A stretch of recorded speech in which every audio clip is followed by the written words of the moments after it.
Good morning, children. Today we will study double circulation of blood. Double circulation of blood has two steps. One is general or systemic circulation and the second one is pulmonary circulation. What is general or systemic circulation of blood? In general or systemic circulation, the circulation of blood is in between the heart and all the body parts except lungs. The blood circulation between all the body parts except lungs, heart and all the body parts, to and fro. That is, from heart all the body parts get oxygenated blood. You have already learned in the last video, oxygenated blood is supplied from the heart to all the body parts except lungs by the largest artery. What is the name of that? Aorta. Lungs are the organs where oxygenation of blood takes place. Now, the deoxygenated blood from the body parts. How the blood is becoming deoxygenated? The tissues are utilizing the oxygen.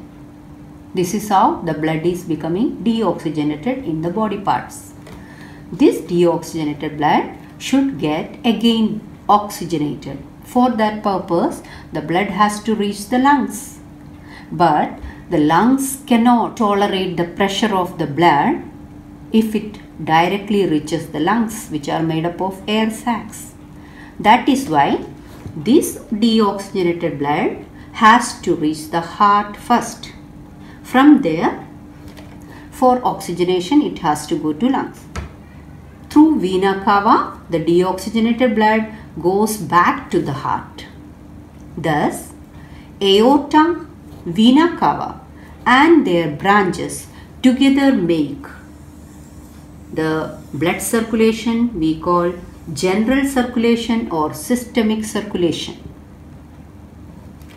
Remember, this circulation is exclusively between the heart and the body parts except lungs.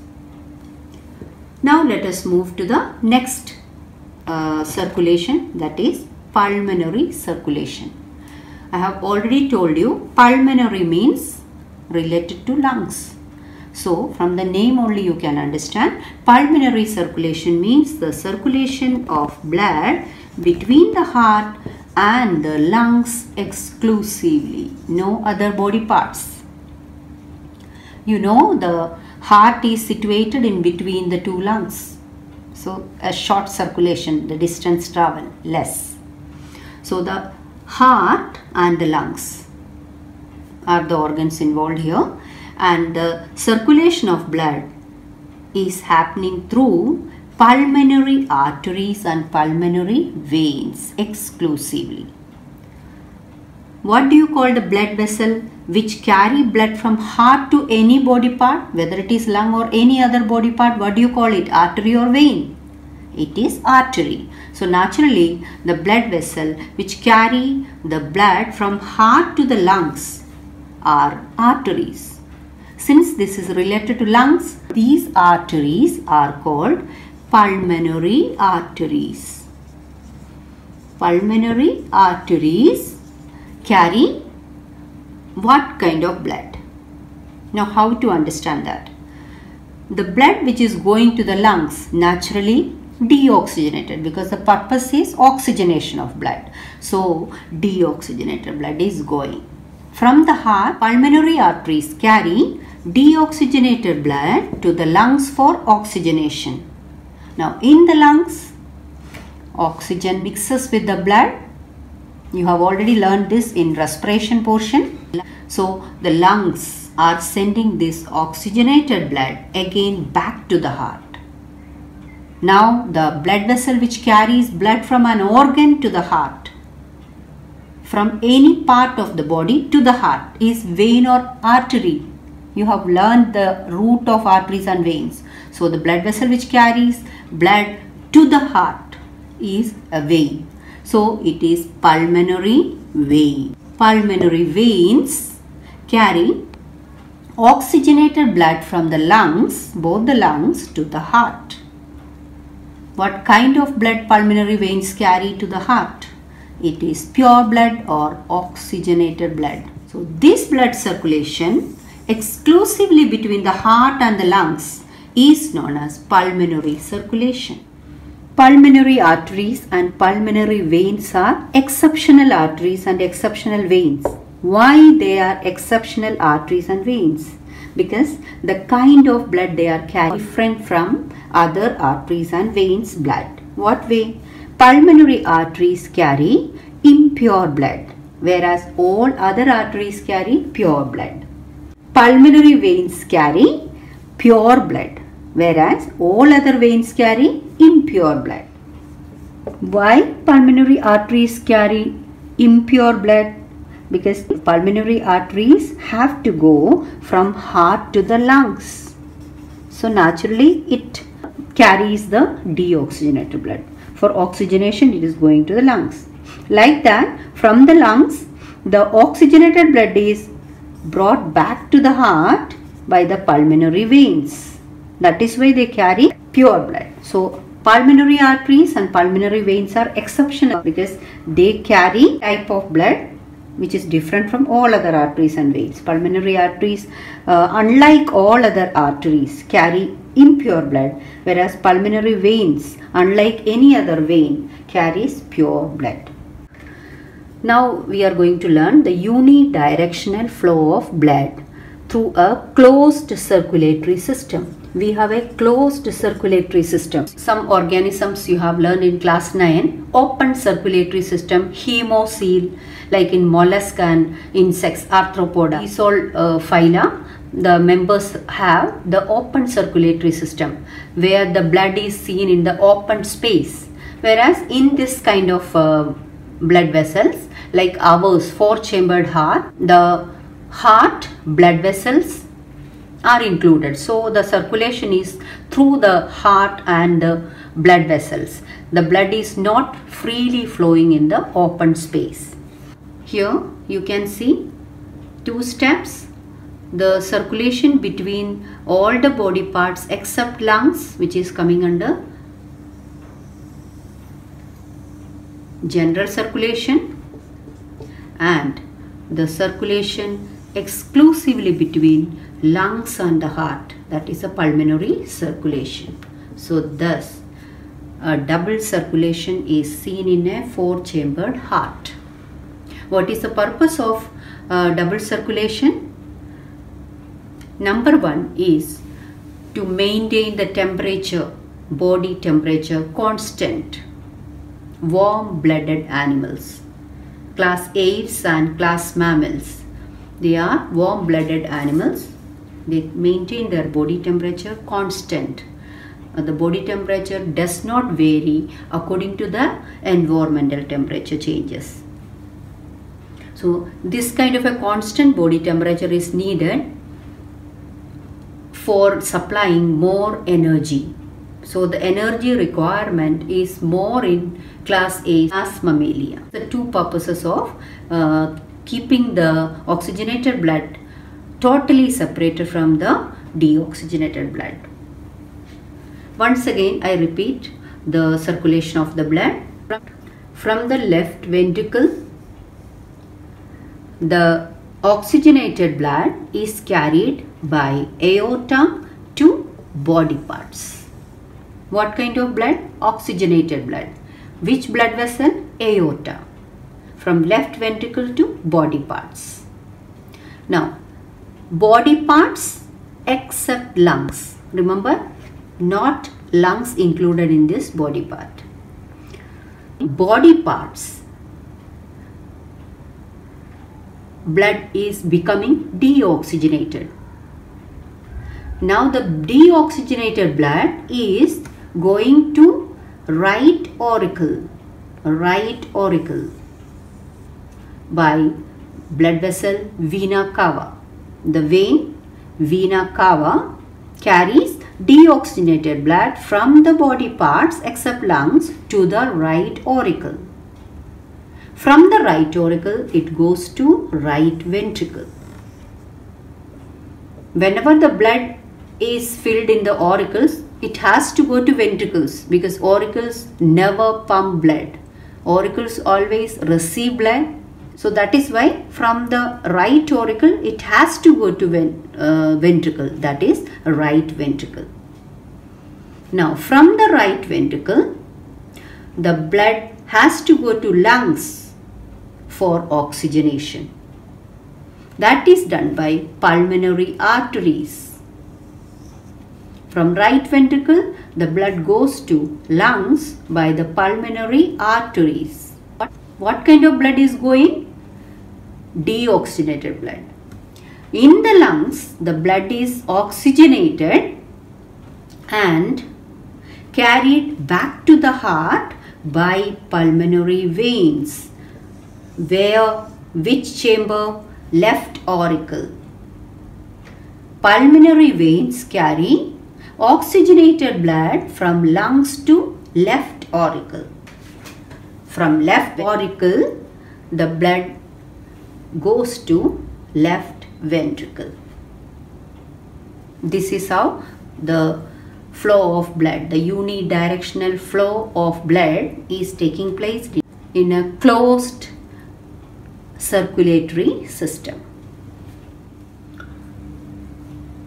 Let us learn about the valves in the heart.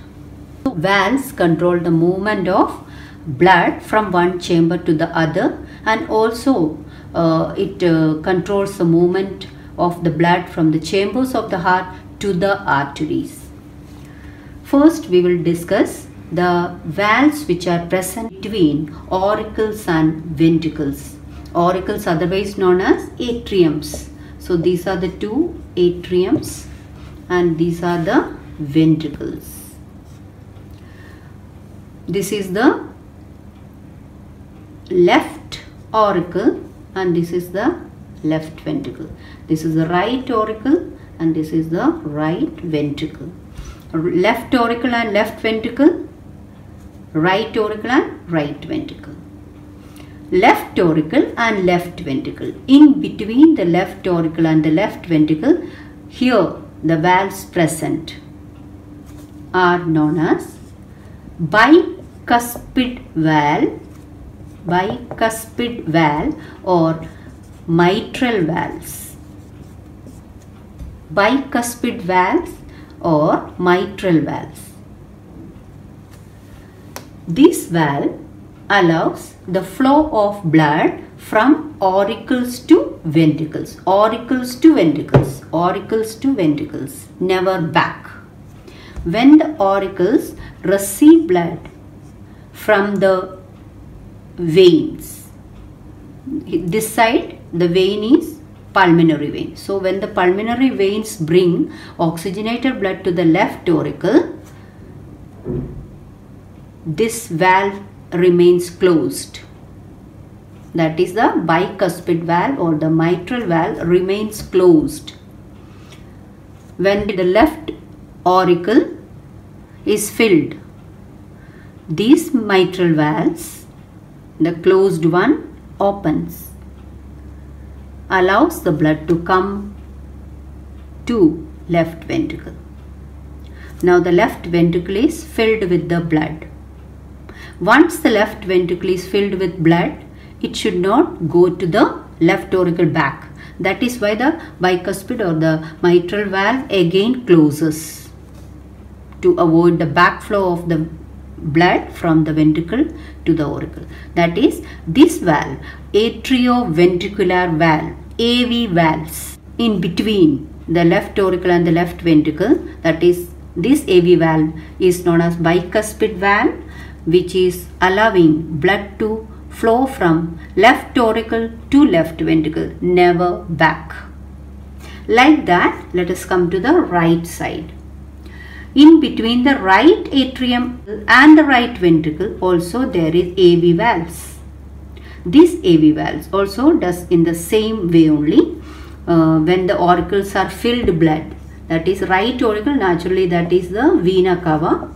Vena cava fills the right auricle with the blood impure blood. Now the auricles are filled.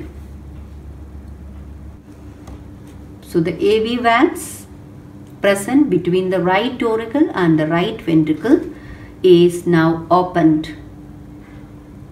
From the right auricle, the blood is flowing into the right ventricle.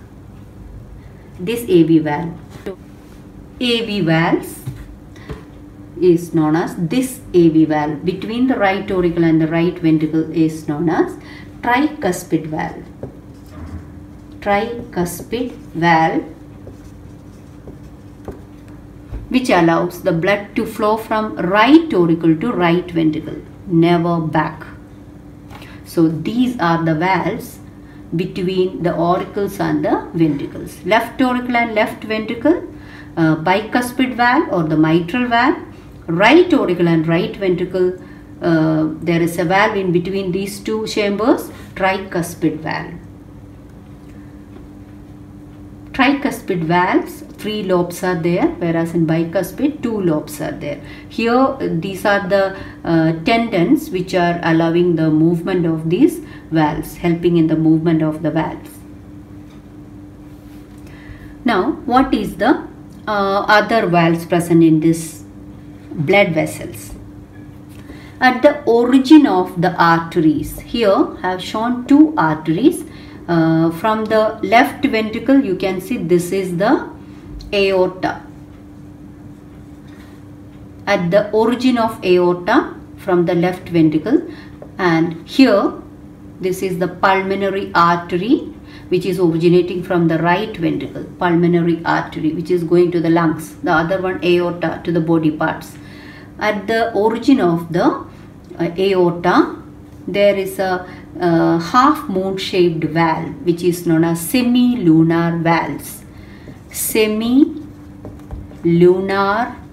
valves. Semilunar valves are seen at the origin of the arteries, which is allowing the blood to flow from the ventricles to these arteries. That is, when the ventricles are filled with blood, that is when the pressure is created in the ventricles, the semilunar valves open. The semilunar valves open and allows the blood to rush into these arteries with a great speed. A great pressure is created. When the ventricles, right ventricle and the left ventricles, when they are filled with blood, to stop the backflow of the blood from the ventricles to the auricles, these cuspid valves close. So there is a great pressure which is exerted on the ventricular walls. So due to this pressure, this phase, these semilunar valves, the semilunar valves at the origin of the arteries open and allows the blood to flow through these arteries with a great pressure. With this pressure, the blood is circulating throughout the body with this pressure. That is the reason you have already seen in the previous video. There is no valve present in the arteries because this pressure is sufficient to pump the blood so that it will reach each and every part of the body.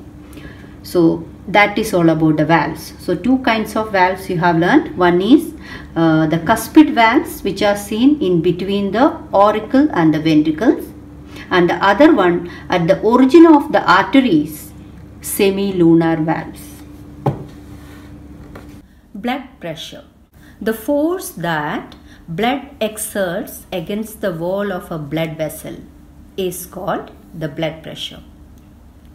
This pressure is naturally greater in arteries than veins. We have already discussed.